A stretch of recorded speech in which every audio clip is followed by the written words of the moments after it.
28 и 29 ноември на писта Водица се проведе втори кръг от шампионата Купа Водица. В съботния ден се проведоха тренировки и въпреки дъждовното време, малцината осмелили се да дойдат, се забавляваха доста.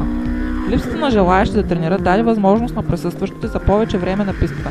Нещата на 29 изглеждаха по-различни. Времето обещаваше да не вали, но температурите не бяха високи. Някои желаящи да участват в този кръг се отказаха, но имаше и такива, които се осмелиха и излязоха на пистата. Предвид променените метеорологични условия, от деня на тренировките и деня на състезанието, в неделя се проведоха кратки тренировки за всички.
Състезанието започна, а с него и изненадите по пистата в клас 3 до 1600 кубически сантиметра.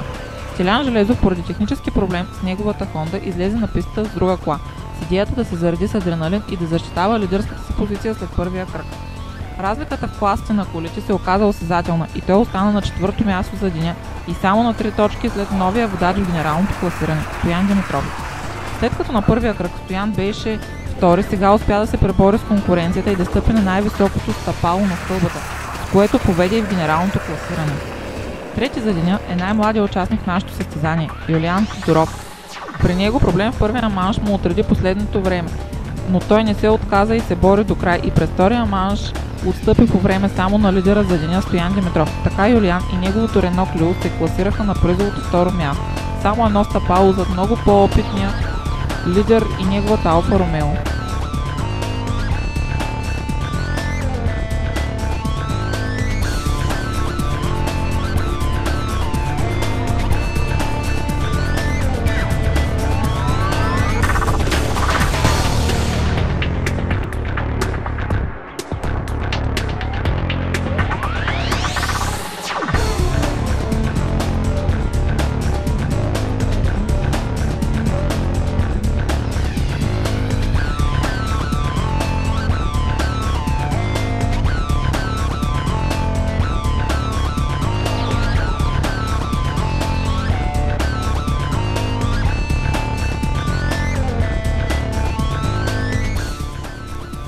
Трети за деня остана Момчил Атанасов с Трабант, който доказа за пореден път, че марката и мощността на автомобила се предават пред желанието за победа и адреналина от състезателния дух.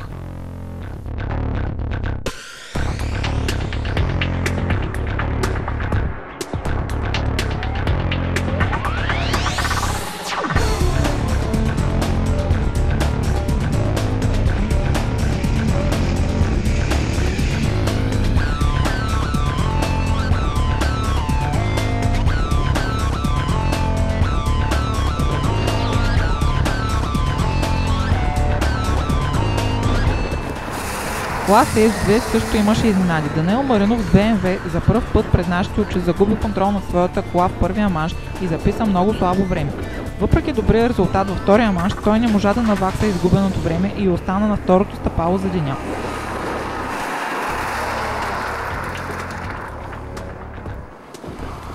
Тодор Бацов се представи отлично и показа завидни умения със своето Ауди, с което завоюва своята първа победа на пистата. Те двамата с Даниел размениха първите 2 места в двата кръга на шампионата, с което изравниха своите точки в генералното класиране и се оказват на стартова позиция след този кръг.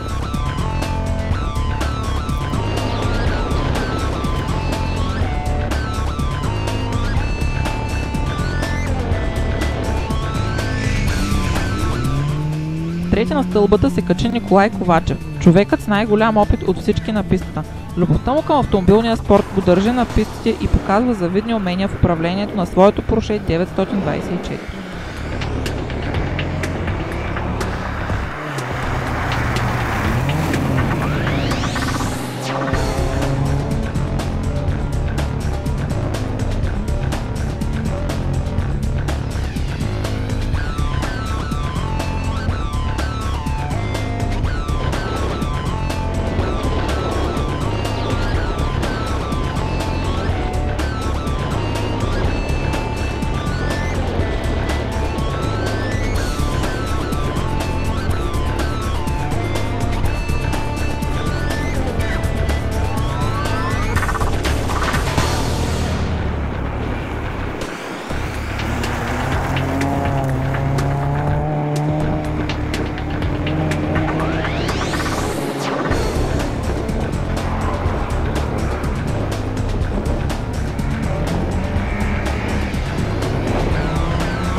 Модифицираните автомобили с работен обем на двигателя до 1600 кубически сантиметра нямаше никой от участниците в първия кръг. Но това не попречи на дошлите да раздават газ до ламарината. Водачът в първия манш бе Янко Марчев с Хонда. Но по време на втория манш най-добро време записа Петър Павлов с Лада. Така те изпретнаха най-интригуващата битка на пистата, а и за самите себе си. Победител от този двубой излезе Петър, но на малко по-малко от секунда след него бе и другият участник в битката, Янко Марчев, който остана втори. Трети тук беше Николай Ковачев.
Дори най-мощните автомобили с модификации по тях имаше най-много участници.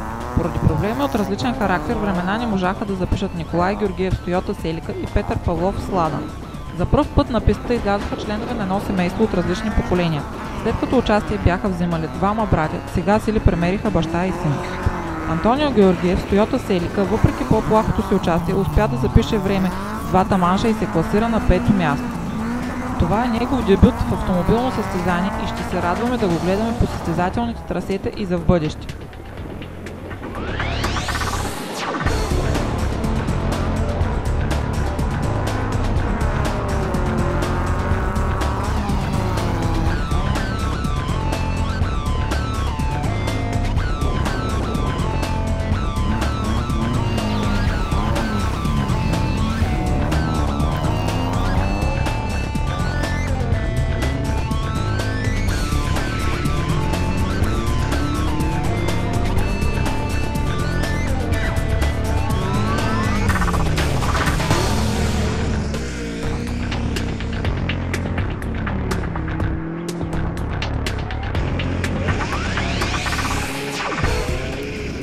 Четвърти в дневната надпревара остана много атрактивния Калин Пейков с Opel Corsa, който има завидни умения във владеенето на автомобила.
Борбата за призовите места стана доста напрегнато. Лидерите бяха ясни, но разместването между тях остана изненада за всички. На трето място на стълбата се качи Виляна Дякова, която се представи блестящо със своята Лада. Едно стъпало по-високо бе Милен Георгиев с Рено 19. И тук е най-интересното в двубоя между тях. След двата кръга те са с равен брой точки и минимално преимущество за дамата, която стъпа на най-високото стъпало на предния кръг от шампионата.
така, най-бързият измежду всички на пистата състезателят, записал най-добро време за деня, Иво Добрев с Opel Corsa, се качи на най-високото стъпало на стълбата.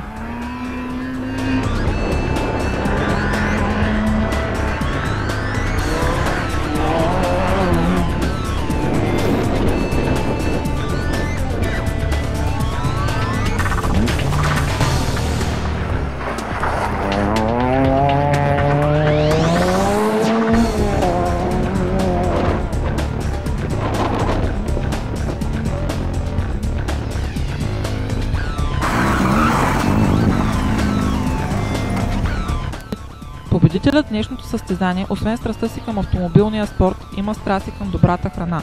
Искаме да споделим с вас нашите прекрасни впечатления от ресторанта Стрия и да ви поканим там да се насладите на добрата храна, приятна обстановка с любимите си хора.